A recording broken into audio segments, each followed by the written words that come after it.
दोस्तों, तो आज हमारा नया topic external structure of branchiostoma. So let us start. Branchiostoma chordate phylum के सब फाइलम सिफेलोकॉर्डेटा से बिलोंग करता है। ब्रैंकायोस्टोमा के अंदर एक्सोस्केलेटन एब्सेंट होता है, ब्रेन एब्सेंट होता है और आई एब्सेंट होती है। हेड जो होता है वो भी ब्रैंकायोस्टोमा में एब्सेंट होता है, लेकिन इनकी जगह पर इनमें कुछ स्पेशल टाइप की स्ट्रक्चर होती है जो इनकी बॉडी में मेंटेन रहती है। एक्सोस्केलेटन की जगह पर इनकी बॉडी को सपोर्ट करने के लिए इनमें प्रेजेंट होती है नोटोकॉर्ड, ओरल हुड स्केलेटन,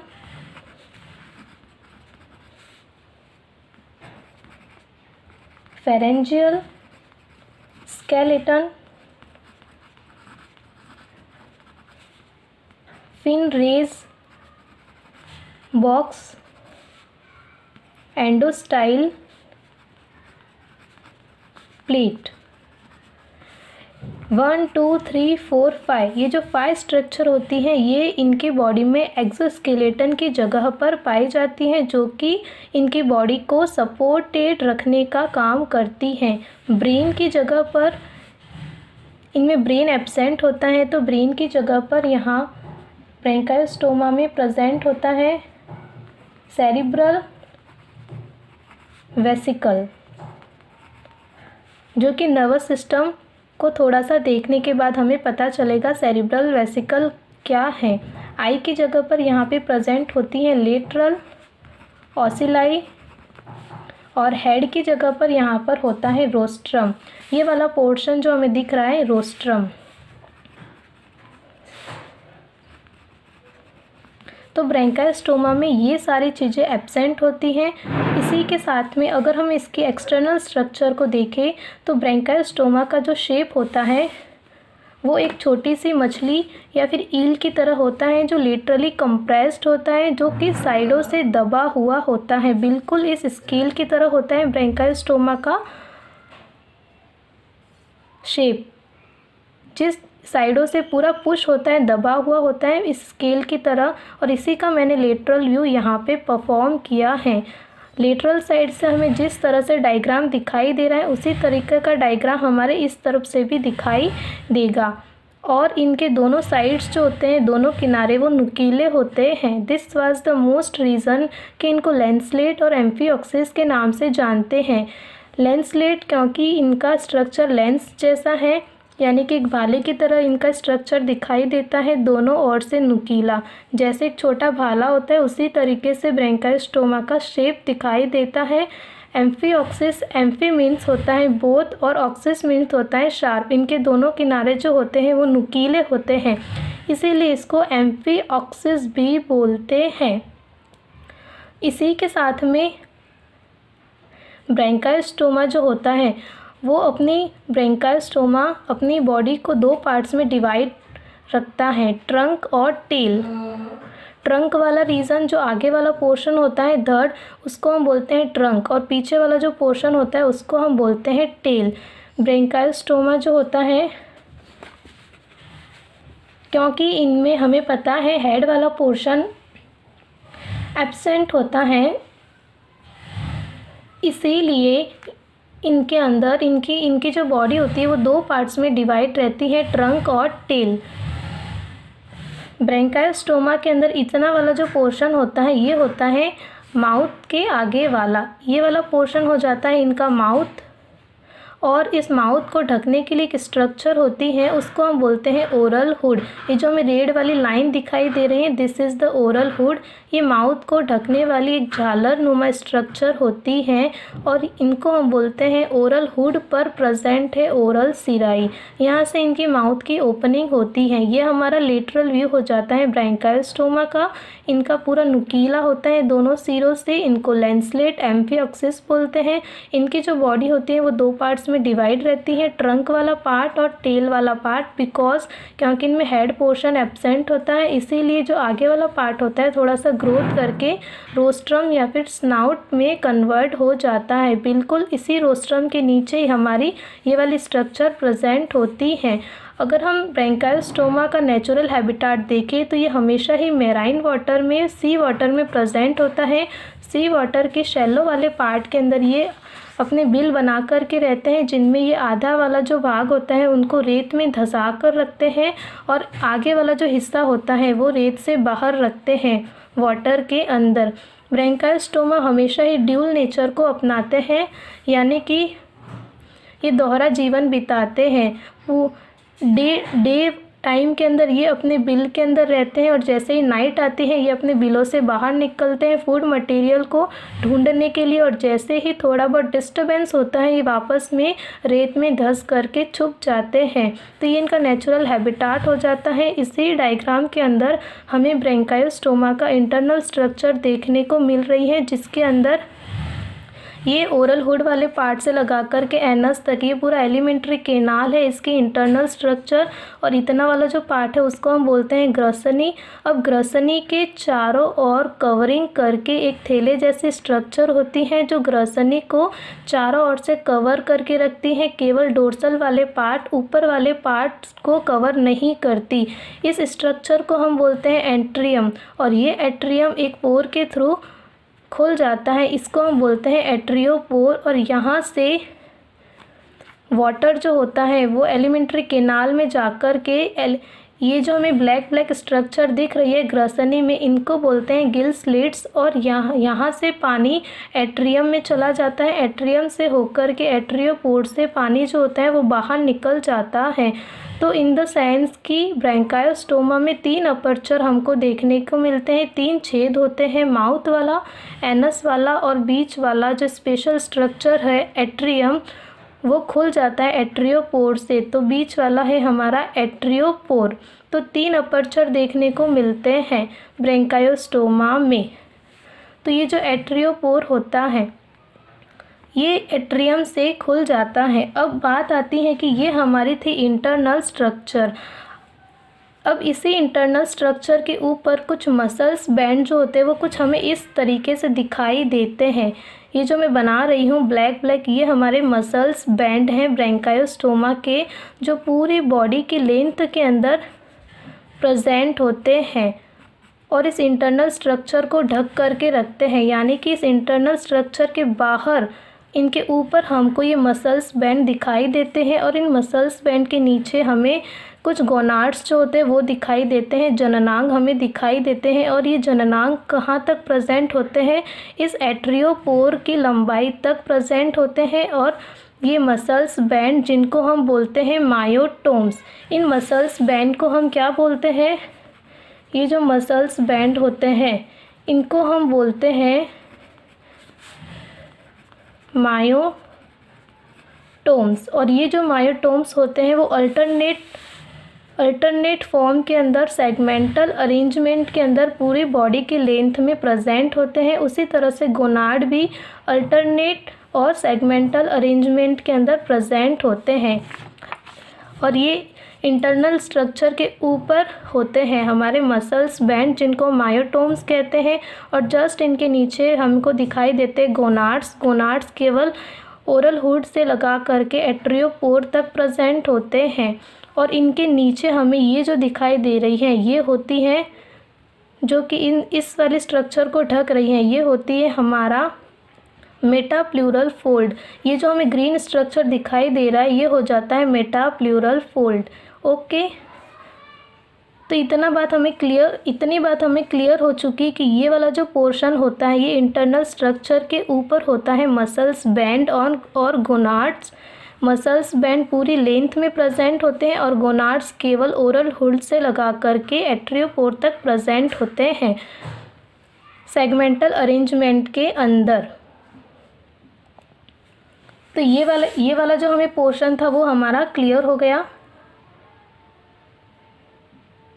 इसी के साथ हमें ब्रोंकाइलोस्टोमा के ऊपर फिन प्रेजेंट होते हैं ताकि ये स्विम कर सके। ब्रोंकाइलोस्टोमा में फिन्स जो होते हैं वो 3 टाइप्स के होते हैं, डोर्सल फिन, कॉन्डल फिन और वेंट्रल फिन। डोर्सल जिसको हम बोलते हैं पृष्ठीय पंख, कॉन्डल पुच्छीय पंख क्योंकि ये टेल वाले रीजन को कवर करके रखते हैं, और वेंट्रल फिन जो कि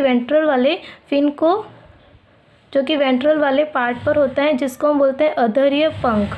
अब इन फिन्स के अंदर बॉडी को सपोर्ट करने के लिए क्या प्रेजेंट होते हैं, फिन रेज बॉक्स प्रेजेंट होते हैं रेक्टेंगुलर शेप में। जो हमें पिंक स्ट्रक्चर दिखाई दे रही है वन लाइन के अंदर, ये हो जाते हैं हमारे डोर्सल फिन रेज बॉक्स, जो कि बने होते हैं कार्टिलेजिनस के उपास्थि के बने होते हैं।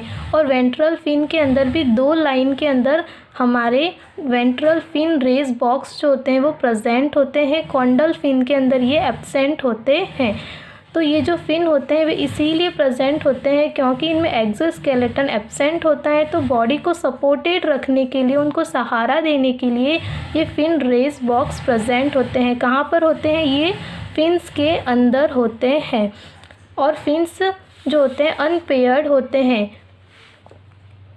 इनमें डोर्सल फिन भी एक होगा, कॉन्डल भी एक होगा और वेंट्रल फिन भी एक ही होगा। तो ये हमारे जो थे वो मायोटोम्स हमको दिख रहे हैं, इनके नीचे हमें गोनाड्स दिख रहे हैं, और इसी के साथ में ये हमारा लेटरल व्यू जो था वो परफॉर्म था। अब जब हम इस लेटरल व्यू का वेंट्रल वाला पोर्शन देखेंगे, ये हमारा लेटरल था, इसको जब हमने वेंट्रल, ये हमारा लेटरल था, तो इस तरफ से और इस तरफ से दोनों तरफ से एक ही स्ट्रक्चर हमको देखने को मिल रहा था।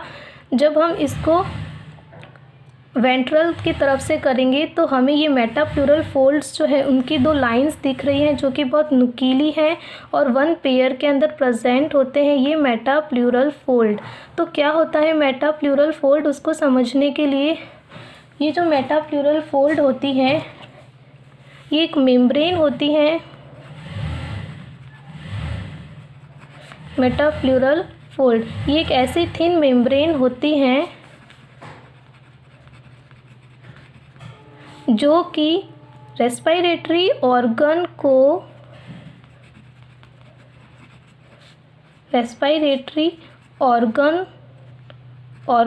कनेक्ट करके रखती है किसके साथ में, बॉडी वॉल के साथ में। ये रेस्पिरेटरी ऑर्गन को कनेक्ट करके रखती हैं बॉडी वॉल के साथ में। अगर हम इस स्ट्रक्चर को ही देख लेते हैं तो इनके अंदर यहाँ पर हमारा मेटाप्लूरल फोल्ड जो था वो प्रेजेंट था। तो ये हमारी पूरी कौन सा वाला पार्ट है, ग्रसनी वाला पार्ट। तो इस ग्रसनी वाले पार्ट के अंदर ही ब्रोंकायोस्टोमा का रेस्पिरेटरी ऑर्गन जो होता है वो प्रेजेंट होता है। तो इस रेस्पिरेटरी ऑर्गन, ये मेटाप्लूरल फोल्ड जो होती है थिन मेम्ब्रेन होती है जो कि इस रेस्पिरेटरी ऑर्गन को इस ब्रोंकायोस्टोमा की जो बॉडी वॉल होती है उसके साथ कनेक्ट करने का काम करती है। और नीचे इसकी जो लोकेशन होती है वो कहाँ पर होती है, मेटाप्लूरल फोल्ड की एग्जैक्ट लोकेशन होती है हमारी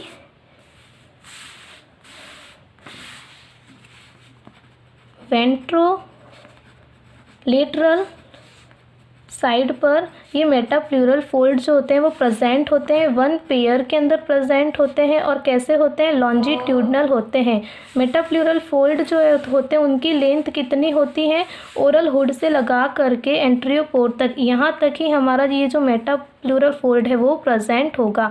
जब हम इसका वेंट्रल व्यू देखते हैं तब हमें ये मेटाप्लूरल फोल्ड कुछ इस टाइप से देखने को मिलता है। और इसका हमें काम पता चल गया कि ये क्या काम करता है। इनके बीच में ये जो बॉडी वॉल होती है ये बहुत सारे फोल्डेड होकर के कुछ एपीप्लूअर्स स्ट्रक्चर का फॉर्मेशन कर देती है जिसका कोई फंक्शन नोन नहीं है।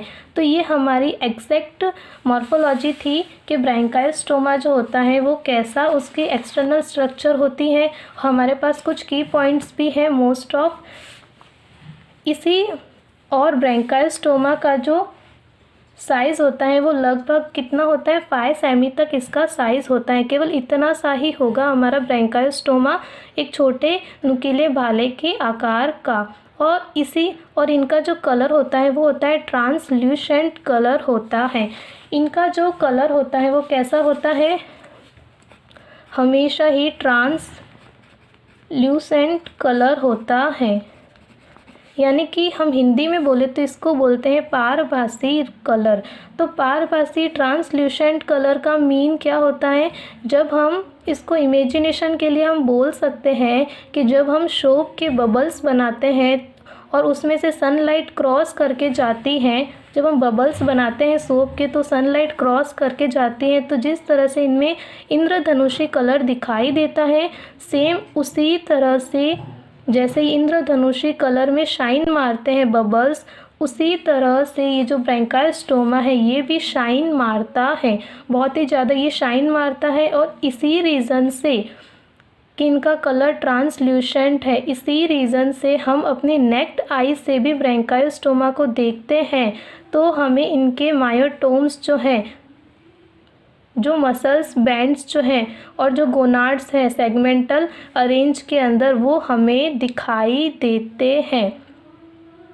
और इन मसल्स बैंड के पीछे की ओर होती है इंटरनल स्ट्रक्चर ये वाली, इनके ऊपर मसल्स बैंड होते हैं, गोनाड्स होते हैं, तो हमको नेक्ड आई से ये दिखाई देते हैं क्योंकि इनका जो कलर होता है ट्रांसल्यूसेंट होता है, पारभासी रंग में ये दिखाई देते हैं। तो ये हमारी ब्रोंकाइस्टोमा की एक्सटर्नल मॉर्फोलॉजी थी।